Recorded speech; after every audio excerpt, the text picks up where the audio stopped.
Get a job in tech, episode 300. So I'm looking at jobs, just perusing through LinkedIn, linkedin.com, and I just typed in, let's say, Commvault in the search button, and then I go jobs, past month, 200K plus. I'm just curious, what's out there? What's the highest amount of money people are going to make with Commvault? I don't know. And, mostly I see is pre-sales engineer jobs, solutions architect, whatever. So just imagine, just imagine, it's 40 years later, 50, 60, let's say 70 years later, actually, 70 years later, 60 years later, 50 years later, whatever. Let's say, let's say you're 20. So you retire at 65, as most people do. Now that's not income, that's just age retirement. So then you get your pension or whatever it is, your retirement, let's say. And the max, I think, is $4,000 a month, right? So there you are, 20 years old. Like, I got 45 more years of this stuff. And so here you're looking through these jobs. You're like, okay, what am I going to earn? What's this and that and the other? And all of a sudden, not all of a sudden, but you're seeing the minimum wage go up in some states not. And you're seeing the job before paid less, now it pays more. And they're kind of creeping into what you make per hour. Let's say you make $30 an hour, and you're seeing that minimum wage is 15 in some cases in some states. It's like, no, that's entry level. Why is it so much? No, you need to go away. I need to make more. And you can either look for another job, and depends on if you're content with that job or happy with the job. Then you start looking, and it's real easy to become overwhelmed and say, listen, I don't have those skills. And am I going to dedicate the years of, for instance, some of the skills like in IT, if we're to be a SQL admin, there's another path you go down. You become a DBA. That's another path that's like more learning. When you go into a job interview and you could say, yeah, I learned SQL. I did this early in my career, actually, but I did a lot of stuff. I did some of the SQL DBA stuff, and I did some of the storage, Windows, VMware, all that, right? But companies don't really care. Like, what they're hearing when you, what I think, I don't know, I assume maybe why I didn't get those jobs is because I was too much. There was too much on my plate. Like, how in the world can you be a DBA and a SharePoint admin and VMware and I could see Windows, but how can you be all those jobs when it's not possible? Not in they're probably thinking larger, like enterprise level, which in enterprise you're specific. I don't want to say you're siloed, but usually like your storage admins will know storage, they'll know various like NetApp, Quantum, 3PAR, Oracle, storage, some of that stuff. They'll know some Cisco stuff, some fiber channel. They'll know some of that stuff, the technology. They will know some Windows Server stuff. Of course, they'll know that. They'll know some aspects of SQL, not much. Just setting up clusters, like cluster drives, perhaps they may do that. Definitely, they'll have to know Active Directory, some more about that. So some of that technology bleeds over, and maybe they know backup as well. Some backup software like NetBackup, Commvault, Veeam, some of those Rubrics, Nutanix, although Nutanix is not really a software. Well, it kind of is. And VMware. I already said VMware. But that's kind of your storage, because you're going to have to touch all that stuff. Whereas your DBA, you're kind of like in DBA world. So you probably will know you'll know SQL or you know Oracle. That's a totally different job altogether. So that's your focus down there. And then you might be a Linux admin as well. So Linux is a totally different thing. Usually you're segmented off. Okay, you're a Linux admin. You know some of the VMware stuff, of course. You have to know that, to create VMs and all that. And then you have networking. That's totally different. So then you got a network person. They know router switches, access control points. They know all that stuff, firewalls, etc. What are the firewalls? FortiGate is a firewall. Blue Code, I think, that's still around. Palo Alto, that's a firewall. So they know that stuff because they're networking. That's their role. And you're 20 years old. You're like, what role am I going to go down? What's more profitable? You may ask yourself. And I don't really know the answer to that. I think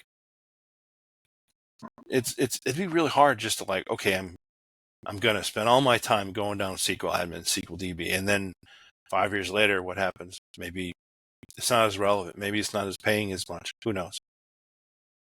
So you've kind of said, okay, I put 5 years in, going down this path of SQL. What am I going to do now? I'm going to turn back around and I'm going to go some other thing. Well, you don't know what that thing is. Nobody really knows what the thing is. Blockchain, they say blockchain AI. I don't know what that means. I kind of understand what it means. But what does it mean, like job-wise? What does that mean? Nobody's really defined it yet. Because you see, like I developer on the internet, right? And what does that mean? Does it mean programmer? Is that what they're talking about? They really don't define it really well in some regard. Sometimes they do, sometimes they don't. But they all have to use tools. In programming, that's another totally different job in IT as well. C++, I mean, you could go down the programming path as well. And so C++, some maybe Python, Java. Well, not Java, maybe. But yeah, you don't know Java, but C++ is the foundation of pretty much all programming languages. A lot of companies still use it. And then you go to these job boards after working in a company for 5 years, and you just think to yourself, "What am I going on the? Am I on the right path? Am I in the right? Am I in the right? There's two. You can go. There's a fork in the road. Do you go right or left? You don't know. I don't know either. Nobody really knows where to go. I guess you just kind of have to keep going to interviews. Maybe you can see patterns then as well. And I think you're going to see, and I just based on the interviews have gone on and based on things, salary's just going up.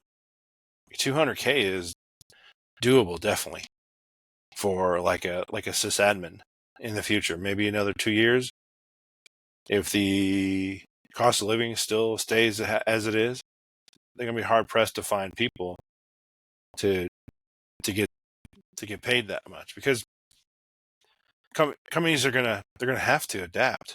If the prices are higher for everything, it just shifts all the salaries as well. And if you're in demand, the company's like, oh, this person's demand, you gotta pay a quality amount of money just to hire him or her. I see some jobs, sometimes I'll see like the ranges of jobs, the price range from like 180 to 250. That's a giant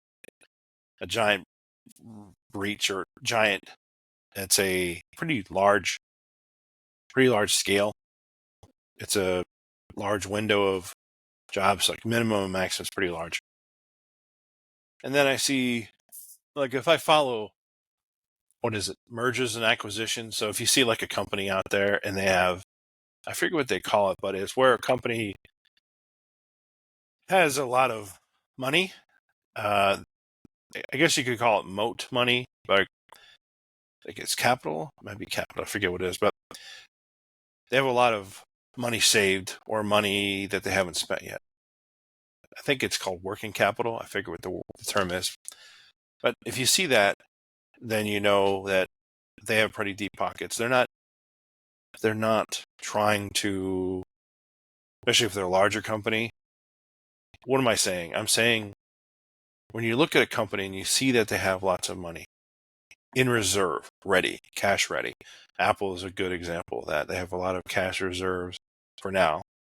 And so that would mean that they can just easily hire. It's not really a big deal. They don't need to go out and get a customer to hire. They already have established customers. And so on one hand, I guess, if those jobs out there where they see that you see them say, like, you do some SQL, you do some VMware, all these roles you might have in a job. And that's probably a smaller company. Maybe they just got a customer, so they need to bring on someone to manage all that. Usually that's what it indicates. But if you're just a specific role, maybe you're just a storage admin or storage engineer, or maybe you're just a Windows admin, just that's all you do.